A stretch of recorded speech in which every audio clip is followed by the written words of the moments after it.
10e chapitre. Quand Nancy entra dans l'atelier, Majestic était en train d'ouvrir les cartons criblés de trous et tachés là où le jus des melons avait filtré à travers l'emballage. Elle regarda les cartons ouverts, éparpillés sur le sol, les morceaux de melon, les éclats jaunes sur la bande transporteuse. « Il ne peut pas vous liquider, alors il liquide vos melons, » dit la fille. « Comment c'est ?»« Il y en a qui ne sont pas abîmés, » répondit Majestic. Il passa près d'elle pour aller se tenir sur la plateforme de chargement et il regarda ces champs vides et le ciel pâle du matin. Certains melons n'étaient pas abîmés. Une demi-journée pour les trier et il aurait peut-être un camion de melons à livrer au courtier. La plus grosse partie de la récolte était encore sur les tiges. S'il pouvait la rentrer, il n'aurait rien gagné, rien perdu, au moins ça, et il pourrait encore essayer l'année prochaine. S'il pouvait rentrer la récolte, s'il pouvait obtenir une équipe, et si Renda voulait bien oublier toute cette affaire et le laisser tranquille. Seulement il ne fallait pas y compter, alors il resterait là, assis, à attendre et regarder sa récolte pourrir dans le champ. À moins que je puisse en finir d'une façon ou d'une autre, se dit Majestic qui, en pensant cela, eut un étrange sentiment. Au lieu d'attendre, n'y avait-il pas quelque chose qu'il pût faire pour en finir? Quand il vit une silhouette venant de la route, marcher sur le chemin, il sut que c'était Larry Mendoza, à sa démarche lente et souple, et il alla à sa rencontre. En approchant, Mendoza leva la main, comme s'il savait ce que pensait Majestic et voulait l'empêcher de parler. « Non, dites rien, Vincent, j'habite ici, travaille ici. J'ai emmené ma femme et mes gosses chez sa mère pour qu'ils puissent pas nous gêner. Et maintenant, qu'est-ce qu'on fait ?»« Ils t'ont fait mal, » dit Majestic en regardant la bouche meurtrie et tuméfiée de Mendoza. « Je suis désolé, Larry, j'aurais dû être là. »« Non, » répondit Mendoza, « allez boire cette bière est la meilleure chose que vous ayez jamais faite. » Majestic dit, « Ils t'ont demandé où j'étais, tu n'as pas voulu le leur dire. Alors ils t'ont cogné dessus. Pas beaucoup, ils m'ont frappé qu'une fois. Ils n'ont pas tapé sur les autres. Tu ne sais pas si Frank Renda était avec eux ? Non, je l'ai jamais vu, ni sa photo ni rien. Tu as parlé à la police ? Bien sûr. Un flic m'arrête en ville et il m'emmène au poste. Il me demande des choses, mais qu'est-ce que je leur dis ? Il y a des hommes qui viennent, je sais même pas qui c'est. Je veux même pas les voir. Ils nous disent fichez le camp ou on vous casse la gueule. C'est tout. Allez Vincent, il y a du travail à faire. Au boulot. Tu peux faire une chose pour moi, Larry, dit Majestic. Je crois qu'on a assez de melons pour livrer un chargement. Mets la remorque dans l'entrepôt et laisse-la là. Tu pourras revenir un de ces jours pour prendre tes affaires personnelles. Mendoza fronça les sourcils. Mais qu'est-ce que vous racontez ? Je ramène la remorque, on cueillera les melons et on la rechargera. Vous prenez déjà la retraite ou quoi ? Je ne peux pas te demander de rester ici, dit Majestic. Alors, le demandez pas. Je vais chercher la remorque. Comme il s'éloignait, Majestic dit « Larry, je suis content de te voir. » Quand il revint à l'atelier, Nancy avait déjà commencé à trier, à prendre les melons intacts et les placer dans des cartons neufs. Elle leva les yeux en l'entendant entrer. « Il y en a beaucoup qui ne sont pas abîmés, Vincent. Beaucoup plus que je croyais. » Larry va en livrer un chargement, dit-il. Il vous déposera en ville. Qu'est-ce que je vais faire en ville ? Demanda Nancy. En voyant l'expression de Nancy, il comprit qu'il l'avait surprise. Prendre le car, répondit-il d'un ton qui lui parut atrocement froid et impersonnel. Il poursuivit quand même en disant « Il n'y a plus aucune raison pour que vous restiez. Je vais vous payer et vous donner l'argent pour les autres, si jamais vous les rencontrez. » Pendant qu'il parlait, elle s'était lentement relevée. « Hier soir, vous vouliez me tenir dans vos bras, dit Nancy, qu'on soit aussi proche que possible. Aujourd'hui, vous voulez que je m'en aille. Hier soir, répondit Majestic. On dirait que c'est déjà loin dans le passé. Il n'aimait toujours pas le ton de sa voix, mais il ne savait qu'y faire. Je devais être fou ou rêver, dit-il, pour croire que le gars resterait bien gentiment tranquille à attendre que j'aie rentré ma récolte. Très bien, dit la fille. Si vous pensez qu'il va revenir, pourquoi ne pas partir tous les deux? M'enfuir et me cacher quelque part, hein? Il me trouverait tôt ou tard. Alors affrontons le danger et finissons-en, c'est ça? Dit Nancy. Il y avait de la lassitude dans sa voix. Le grand homme courageux, il faut qu'il reste seul pour combattre, quoi qu'il arrive. Où est-ce qu'on vous a appris à penser comme ça? Vous ne serez pas là, alors ne vous en faites pas pour ça, lui répondit Majestic. C'est maintenant que vous êtes fou. Je n'ai pas le temps de m'en faire pour ça, rajouta-t-il. Je vais vous dire quelque chose, Vincent. Il m'est arrivé d'être dans une voiture sur laquelle on tirait et l'homme assis à côté de moi a été tué. Une autre fois, nous étions plusieurs à courir sur la route, pourchassés par un camion qui essayait de nous écraser. Et un jour, j'étais à une réunion du syndicat quand ils ont jeté une bombe incendiaire dans la salle et tiré dans tous les sens. Je n'ai pas besoin qu'on essaye de me protéger, mais si vous voulez que je m'en aille, si vous ne voulez pas de moi ici, alors c'est autre chose. Il fallut qu'ils le disent tout de suite, sans hésiter. D'accord, je ne veux pas de vous ici. Je ne vous crois pas, répondit Nancy. Elle le regardait droit dans les yeux, essayant de lui faire dire ce qu'il ressentait vraiment. J'ai dit que Larry vous déposerait en ville. Allez chercher vos affaires et soyez prête quand il s'en ira. Il la regarda fixement, combattant son regard, jusqu'à ce que, finalement, elle passe près de lui et sorte de l'atelier. Ils étaient en train de placer le WC transportable, défoncé, sur le plateau d'un semi-remorque, quand le lieutenant McAllen arriva. Il leur dit de redescendre le WC et l'observa, sans rien toucher et sans rien dire, jusqu'à ce qu'il se tourne vers Harold Ritchie et lui demande « Qu'est-ce qu'on a écrit ? Écrasé par un chauffard, c'est ça ? C'est à peu près tout ce qu'on peut en dire pour le moment, répondit Ritchie. McAllen hocha la tête. Qu'est-ce qu'ils vont faire de ce truc ? Je suppose qu'ils vont le jeter, à moins que les gars de la voirie veuillent le rafistoler. Vous croyez pas qu'il vaudrait mieux d'abord relever les empreintes ? Oui, on pourrait. Mais il y a des gens qui l'ont manipulé. Ce qui m'intéresse, c'est la porte, dit McAllen. Quelqu'un pourrait avoir tiré dessus pour l'ouvrir au moment de l'accident. Je veux dire, pour voir si l'homme était vivant ou mort. Il pourrait y avoir des empreintes le long du bord intérieur. Ouais, c'est possible, dit Ritchie. Emportons-le et on fera ça chez nous, dit McAllen. Je pense que ce sera mieux que d'avoir tout un tas de gens en train de traîner par ici. Croyez pas ? Plissant un peu les yeux à cause du soleil, Ritchie regardait derrière McAllen. Voilà son pick-up, dit-il. Comme McAllen se retournait, Ritchie leva ses jumelles. Il traîne toute une remorque de melons. La vache, il va au marché comme s'il n'avait pas le moindre souci à se faire. Le pick-up atteignit la route. Ah non, c'est pas lui, rectifia-t-il. C'est son employé, Larry Mendoza, et on dirait une nana mexicaine. Mendoza portait toute son attention sur sa conduite, et pour s'occuper, surveillait constamment la remorque pleine de melons dans le rétroviseur, car il ne savait pas quoi dire. La fille, Nancy, ne disait rien non plus. Elle avait le regard fixé sur la vitre latérale et sa valise était posée sur le siège entre eux. Mais il était conscient de sa présence, il la sentait à côté de lui, et il aurait bien voulu qu'elle se mette à parler de quelque chose. Il avait essayé une ou deux fois de lancer la conversation en lui demandant si elle pensait qu'elle tomberait sur ses amis, quelque part. Elle avait répondu que c'était probable, tôt ou tard. Il lui avait demandé si elle pensait que tous les ouvriers agricoles saisonniers finiraient par se syndiquer et toucher un salaire convenable. Elle avait à nouveau répondu que c'était probable, un jour ou l'autre. C'était trop difficile de trouver autre chose, d'éviter de penser à Vincent et à ceux qui se passaient. Alors Mendoza n'avait plus rien dit jusqu'à ce qu'ils arrivent au croisement avec la départementale et qu'ils s'arrêtent en face du bistrot. Il avait demandé « Ça ne vous ennuie pas d'attendre ?»« Non, ça va. Je pourrais manger quelque chose, dit-elle en ouvrant la portière et en mettant la main sur la valise.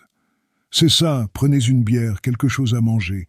Le car s'arrête toujours là, alors ayez pas peur de le louper. » Elle dit « Merci Larry, et bonne chance. » « Bonne chance à vous aussi. » Elle ferma la portière et passa devant le pick-up. Comme elle allait traverser la route, Mendoza dit « Nancy ». Elle s'arrêta et le regarda. S'il n'avait pas tous ses ennuis sur le dos. « Je sais, dit-elle. Revenez nous voir, hein ?» Cette fois, elle hocha la tête. C'est ce qu'il sembla à Mendoza, mais il n'en était pas sûr. Il la regarda monter sur le trottoir et entrer dans le bistrot. Il repartit et roula jusqu'à Edna en pensant à la fille et à Vincent, le genre de fille qu'il fallait à Vincent. Surtout à Vincent. Quand il parlait des chicanos, il ne disait pas des latins et il ne les regardait pas de haut. On voyait tout de suite si quelqu'un vous regardait de haut, même s'il faisait semblant d'être sincère et de vous considérer comme un ami. Maintenant, Mendoza n'avait plus à prétendre surveiller la remorque pleine de melons en regardant le rétroviseur. Il pensait à Vincent, à la situation critique dans laquelle il se trouvait, et il se demandait ce qui allait se passer. Il ne remarqua pas l'Oldsmobile 98 qui le suivait. Juste après le château d'eau sur lequel il était écrit Edna, patrie des Broncos, Mendoza quitta la grande route, traversa les rails du chemin de fer et roula le long des entrepôts de produits agricoles et des ateliers d'emballage. Arrivé à une plateforme de chargement, sur laquelle un homme, assis à côté de sa gamelle, mangeait un sandwich. Mendoza s'arrêta et demanda par la fenêtre du pick-up « Où est le patron ?» « J'ai un chargement de melons de premier choix. » L'homme assis sur la plateforme n'était pas pressé. Il mordit dans son sandwich et mastiqua avant de répondre « Il est allé déjeuner. Faudra attendre qu'il revienne. »« Et si je déchargeais en attendant ?» fit Mendoza. « Faut d'abord qu'il contrôle, » répondit l'autre. « Assieds-toi quelque part, y a le temps. » Bon, s'il le fallait. Mais il n'allait pas attendre en plein soleil, ni dans le pick-up qui deviendrait comme une étuve. Il n'allait pas non plus s'asseoir avec le gars sur la plateforme de chargement et être obligé de lui parler. Il voyait que le gars n'avait pas les chicanos à la bonne. C'est pourquoi Mendoza descendit du pick-up et alla sur le côté de l'entrepôt, où il y avait, contre le mur, une bande d'ombre d'environ 1,50 m de large. Il s'assit contre le mur, descendit son chapeau de paille sur ses yeux et s'installa dans une position relativement confortable. Il s'imagina ce que penserait quelqu'un qui arriverait et le verrait ainsi. Encore un bon Dieu de Mexicain en train de roupiller à l'ombre. On le fait attendre, puis on le traite de flemmard de Mexicain. Il bâilla. Il était fatigué parce qu'il n'avait pas dormi plus de 4 heures, la nuit dernière, dans la maison de la mère d'Hélène, où ils étaient tous entassés, 2 des gosses avec eux dans le lit. Ça lui plairait un somme d'une demi-heure, en attendant que le courtier revienne de son déjeuner. Il avait les yeux fermés. Il avait peut-être dormi. Il n'en était pas sûr. Mais quand il ouvrit les yeux, il vit l'avant de l'Oldsmobile 98 qui roulait vers lui. Elle avançait tout doucement, comme pour le prendre par surprise, qui était à moins de 10 mètres. Mendoza se leva si vite que son chapeau tomba. Qu'est-ce qui se passait? Nom d'un chien. Tout le mur était vide et une voiture venait tout droit vers l'endroit où il se trouvait. Comme si c'était une plaisanterie, comme si on voulait lui faire peur. Il comprit que ce n'était pas une plaisanterie quand il vit Bobby Copas, le caïd aux petits pieds, maigre, les épaules voûtées, qui venait vers lui en longeant le mur. Il comprit qu'un autre type devait venir vers lui de l'autre côté. Mendoza tourna la tête et le type était là. Il était trop tard pour s'enfuir. La voiture continuait d'avancer et ne s'arrêta que quand elle ne fut plus qu'à moins d'1 mètre. Copas et l'autre type vinrent se placer devant les ailes avant. Mendoza sentait l'odeur du moteur dans la chaleur de l'après-midi. Copas dit « Larry, je crois qu'on t'a dit de foutre le camp et de pas revenir, c'est pas vrai ?»« Je donnais juste un petit coup de main à mon ami pour livrer des melons, » répondit Mendoza. « On t'a donné une chance de fiche le camp. Tu l'as même pas prise. »« Non. Écoutez, je fais juste ça pour rendre service. Je me débarrasse du chargement et je suis parti, vous me voyez plus. »« Larry, dit Copas, te fous pas de ma gueule. Mais vrai de vrai, je décharge les melons et je me taille. Dans le pick-up du Polac, dit Copas. Non, je lui ai dit que je le laisse là pour qu'il puisse passer le prendre. Ah bon, sans blague? Quand c'est qu'il vient? Je sais pas. Un de ces jours. Peut-être demain. Comment il fera pour arriver ici? Du stop sans doute. Il s'en fait pas pour ça. Larry, tu te fous de ma gueule, hein? Mais je vous jure, vous avez qu'à demander au gars de l'entrepôt. Il est sur la plateforme. Venez, on va lui demander. Il vous dira. Tu vas nulle part, dit Copas. Tu as eu ta chance, Larry, tu l'as laissé filer. L'homme au volant de l'Oldsmobile appuya 1 ou 2 fois sur l'accélérateur en faisant emballer le moteur. Le regard de Mendoza se porta sur la voiture, puis à nouveau, très vite, sur Copas. Écoutez, qu'est-ce que je vous ai fait? Je travaille pour lui, c'est tout. Il vit Copas reculer et comprit que la voiture arrivait alors qu'il avait le dos contre le mur et pas de place pour reculer, aucune possibilité de s'enfuir, d'un côté ou de l'autre. Il sauta parce qu'il lui fallait faire quelque chose.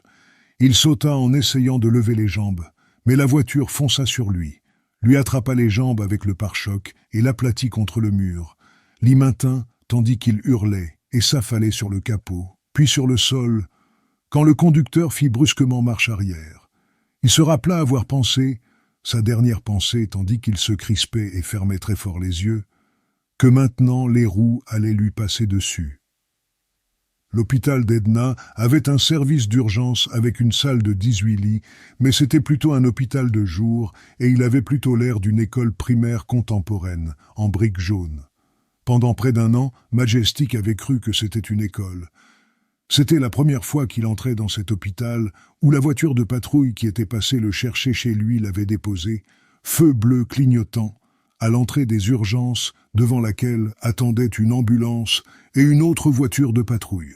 À l'intérieur, la première personne qu'il avait vue était Harold Ritchie, l'adjoint, qui s'éloignait de la réception où une aide-soignante tapait à la machine et venait vers lui. « Où est Larry ?»« Là, au coin.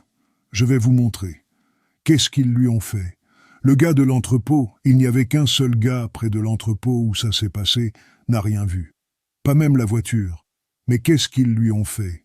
Ils lui ont cassé les jambes, répondit Ritchie. Il était couché sur un brancard couvert de draps, sa femme était près de lui et un rideau fermé les séparait du lit voisin où un petit garçon pleurait. Une infirmière, qui avait un plateau d'éprouvettes et de seringues, était en train de faire une prise de sang à Mendoza. Majestic attendit.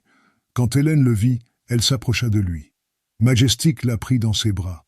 « Hélène, comment va-t-il » Il sentit qu'elle hocha la tête contre sa poitrine et entendit le son étouffé de sa voix qui disait « Le docteur dit qu'il s'en remettra. »« Vincent, vous savez ce qu'ils ont fait ?» Il la tint contre lui tapotant doucement l'épaule. « Je sais, dit-il. » Il la garda patiemment dans ses bras parce qu'elle avait besoin qu'il la réconforte, pour qu'elle se détende en le sentant près d'elle, en sachant qu'elle n'était pas seule. Il entendit la voix de Mendoza.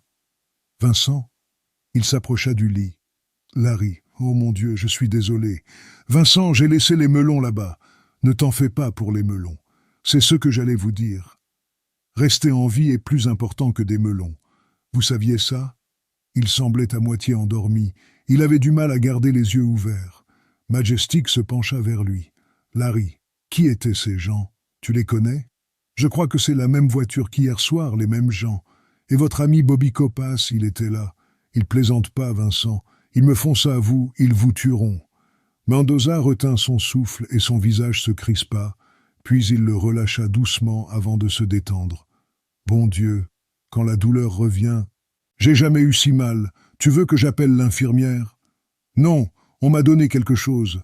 Ils sont en train de tout préparer pour arranger mes jambes. Larry, tu sais, tu vas guérir. Le docteur l'a dit. »« Je le crois, répondit Larry. Tu t'endors, tu te réveilles, et c'est fait. Tu te sentiras mieux. » Mendoza avait encore les yeux ouverts, fixés sur Majestic. « Vous voulez que je me sente mieux, Vincent? Dites-moi que vous allez partir, vous cacher quelque part. Y a rien de mal à faire ça. Autrement, vous allez mourir, c'est sûr. » Harold Ritchie était dans la salle d'attente, bras croisés, adossé au mur. Il s'anima en voyant Majestic passer dans le couloir en direction de la porte. « Hé, qu'est-ce qu'il a dit? Il vous a dit quelque chose ?» Majestic continua de marcher jusqu'à la porte qu'il ouvrit. Dehors, il vit le lieutenant McAllen descendre d'une voiture de patrouille. Il entendit McAllen qui disait « Hé, un instant !» et s'entendit répondre « Merde !» sans même tourner la tête ou ralentir jusqu'à ce que McAllen ajoute « S'il vous plaît, rien qu'une minute !» Il attendit que McAllen s'approche de lui. « Où allez-vous? Cherchez mon matériel. On vous y déposera en voiture. Je peux marcher. » McAllen attendit avant de dire « Je suis désolé pour votre employé. Ce n'était pas mon employé, c'était mon ami. D'accord, c'était votre ami. » Le ton de McAllen changea, devint sec, officiel, quand il dit « Je pense que vous savez qu'un adjoint a été tué hier soir, écrasé, ou peut-être roué de coups, aux environs de l'heure où vos saisonniers sont partis. Nous voudrions les trouver, leur parler. Pourquoi ne pas interroger Frank Renda à leur place? Parce que si nous le faisions venir pour l'interroger, il serait ressorti en moins d'une heure, et ça ne nous avancerait à rien. »« Où habite-t-il » dit Majestic. « J'irai lui parler. Vous le feriez, n'est-ce pas? Tout de suite, dès que j'aurai une arme à feu. »« Nous nous en chargerons, dit McAllen.